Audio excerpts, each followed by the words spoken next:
జీవితం పురుటి నొప్పులోలే సాగే జీవనం, అప్పుల పాలాయ జీవితం పురుటి నొప్పులోలే సాగే జీవనం. మనిషి చచ్చిన మీద పడే అప్పు, మనిషి చచ్చిన మీద పడే అప్పు, బతుకు పొరలల్లో లేదు పైకప్పు. అప్పుల పాలాయ జీవితం పురుటి నొప్పులోలే సాగే జీవనం. సాగు పుట్టుక మధ్య సర్వజన బంధాలు, అప్పు సప్పుల కొరకే ఆ పూట బంధాలు.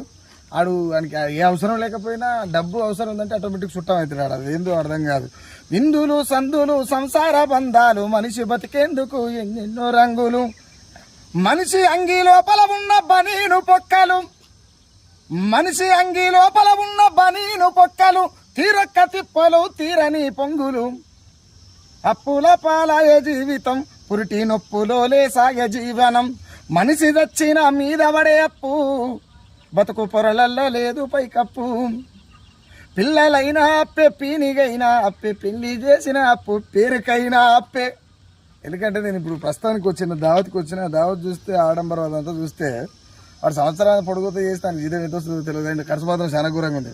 పిల్లలైనా అప్పే, పీనిగైనా అప్పే, పెళ్లి చేసిన అప్పే, పేరుకైనా అప్పే. అప్పులిచ్చేటోడు సాముకారిగాడు, అప్పు చెయ్యానోడు లోకములనే లేడు. అరే 100 మందిని కొట్టే వంచద్దు మరగాడు. 100 మంది ఎదురుంగొచ్చిన బాహుబలి అది సినిమా మోదీ సినిమా చిరంజీవి కొడుకు కొడతాడు, ఆయన పేరేందో. అసొంటి ఒకవేళ దండి బలవంతుడు ఉంచ కూడా 100 మందిని కొట్టే వంచద్దు మరగాడు. అప్పులోడు ఎదురొస్తే తల దాసుకుంటాడు. అప్పుల పాలాయ జీవితం పురిటి నొప్పులోలే సాగే జీవనం. గుడికి పోయిన అప్పే, బడికి పోయిన అప్పే, బాధ కొరకు అప్పే, బతుకు కొరకు అప్పే. రాజకీయ నేతల తెల్ల బట్టల కప్పే. ఎంత విచిత్రం అంటే వాడు అప్పులు చేసి మరి గంజి చేసుకొని తిరుగుతాడు. అది అమ్మ ఇది ఏందో అర్థం కాదు.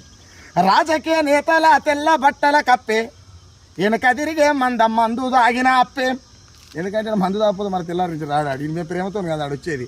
అంటే బిర్యానీ పొట్లమో, బిర్యానో, మందో, ఇంకేదో. పైసలను అంటున్న ప్రభుత్వాలకు అప్పే. భారతదేశంలో మోడీ ఇంకెవరు వచ్చినా కూడా ఇది ఎప్పుడు చూడు ఆర్థిక వ్యవస్థలో అవస్థలనే సంసారం చేస్తున్నది. పైసలను అంటున్న ప్రభుత్వాలకు అప్పే, ఎచ్చులకు పోతే ఎడతెగనిది అప్పే.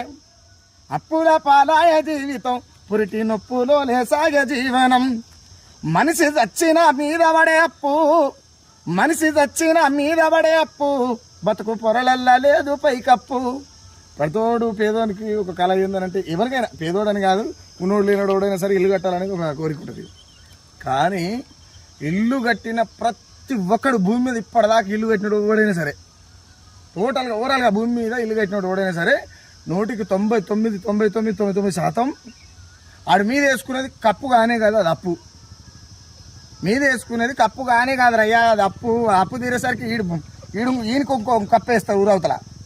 ఆ కప్పేస్తాను కూడా మళ్ళీ ఈయన కొడుకులో బిడ్డలే ఈడు సంపాదించిన దాంట్లోకి వెళ్ళేయరు. ఆయన బిడ్డలు, మనవరాళ్ళు ఇంత, అల్లుళ్ళు ఇంత, అక్కజల్లు ఇంత, అన్నదమ్ములు ఇంత.